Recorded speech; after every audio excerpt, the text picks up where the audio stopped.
Hello दोस्तों, गोल achieved 43 में आप सबका स्वागत है। दोस्तों, आज हम लोग मॉडर्न हिस्ट्री की एक इम्पोर्टेंट टॉपिक अस्थाई बंदोबस्त के बारे में, ज़मीन के रैयत को बनाए रखने के लिए लॉर्ड कॉर्नवालिस ने 1790 ईस्वी में भू राजस्व व्यवस्था लागू किया। पहले तो ये व्यवस्था 10 वर्षों के लिए ही लागू किया गया था, लेकिन 1793 ईस्वी में यही राज व्यवस्था अस्थाई बंदोबस्त के रूप में स्थापित हो गया। ये अस्थाई बंदोबस्त जो था, ये ईस्ट इंडिया कंपनी और ज़मींदारों के बीच एक समझौता था। कंपनी और ज़मींदारों के बीच ज़मीन के रैयत को तय करने के लिए की गई एक व्यवस्था थी। मतलब कि ईस्ट इंडिया कंपनी और ज़मींदारों के बीच एक समझौता था। इस अस्थाई बंदोबस्त को और अलग अलग नामों से भी जाना जाता है, जैसे जागीरदारी, मालगुजारी, इस्तमरारी, बिस्वेदारी, चीर बंदोबस्त, अलग अलग नामों से जाना जाता है। इस व्यवस्था के तहत क्या होता था कि ज़मींदारों को ज़मीन की अस्थाई मालिकाना दे दिया जाता था।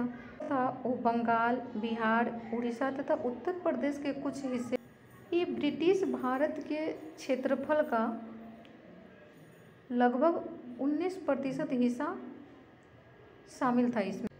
इस अस्थाई बंदोबस्त का ये शर्त था कि ज़मींदार जो किसानों से कर वसूल करते थे, उसका 10/11 भाग कंपनी को दे देना होता था तथा बाकी का 1/11 भाग जो है वो खुद के लिए रखना होता था।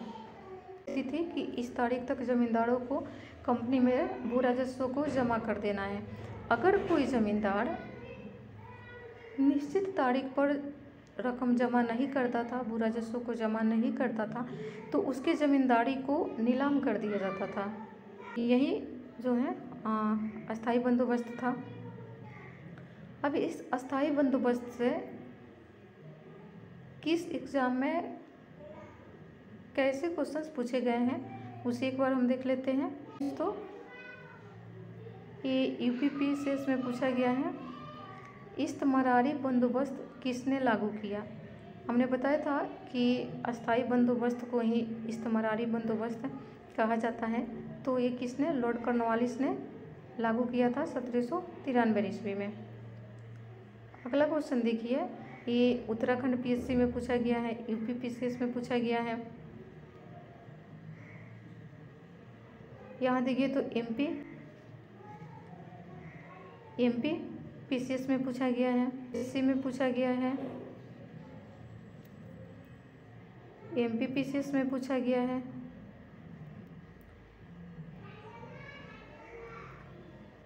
यहाँ देखिए तो आईएएस के प्री में भी पूछा गया है,